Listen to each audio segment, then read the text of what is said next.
Dengue হইছে, এই কথাটা আমরা সচরাচর বলতে শুনি।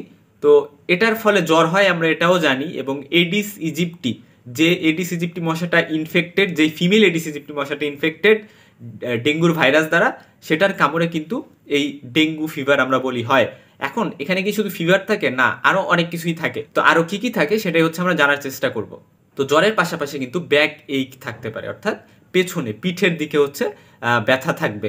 আর্থ্রালজিয়া থাকবে, অর্থাৎ জয়েন্টে ব্যথা থাকতে পারে, যেটাকে আমরা আর্থ্রালজিয়া বলতেছি। হেডেক অর্থাৎ মাথা ব্যথার বিষয়টা কিন্তু এখানে থাকা নর্মাল।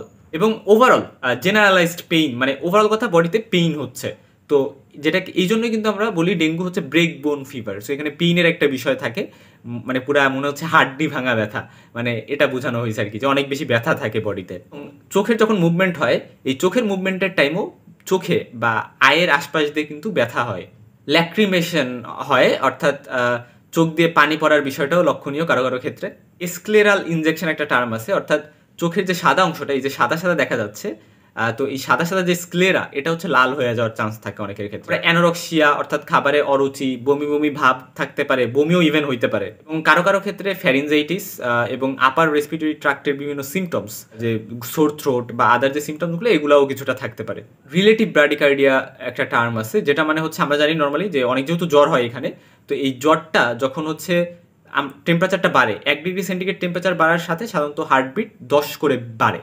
ঠিক আছে, আমরা নর্মালি এটা জানি। তো যদি এইটা না বাড়ে, অর্থাৎ 1° টেম্পারেচার বাড়ছে বাট হার্ট রেট হচ্ছে 10 করে বাড়ে নাই, ঠিক আছে, তাহলে সেই ক্ষেত্রে কিন্তু আমরা বলি যে তার রিলেটিভ ব্র্যাডিকার্ডিয়া হয়েছে। তো ডেঙ্গুর ক্ষেত্রে রিলেটিভ ব্র্যাডিকার্ডিয়া কিন্তু পাওয়া যায়। যে প্রোস্ট্রেশন, দুর্বলতা, ডিপ্রেশন থাকতে পারে। আরও বেশ কিছু টার্ম আছে, যে হাইপারস্থেশিয়া থাকতে পারে। এটা মানে হচ্ছে যে আমি জাস্ট একজন পার্সন যার ডেঙ্গু হয়েছে, আমি তাকে একটু জাস্ট টাচ করলাম, সেটাতেই সে ইরিটেবল হয়ে যাইতেছে, তার ভাল লাগতেছে না, মানে সেন্সেশন যেটা, সেটা মানে এক্সাজিরেটেড হয়ে গেছে, অনেক বেশি হয়ে গেছে।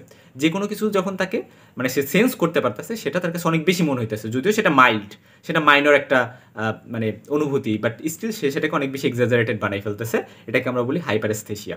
পার্সনটার টেস্ট, যেটা খাবারের টেস্ট অল্টার্ড হয়ে যেতে পারে, একটা জিনিসের টেস্ট এরকম, তার কাছে মনে হচ্ছে অন্যরকম। তো এই টার্মটাকে আমরা হচ্ছে ডিসজিউসিয়া বলে থাকি। কারো কারো ক্ষেত্রে লিম্ফেডেনোপ্যাথি, এটাও কিন্তু হইতে কিন্তু পারে।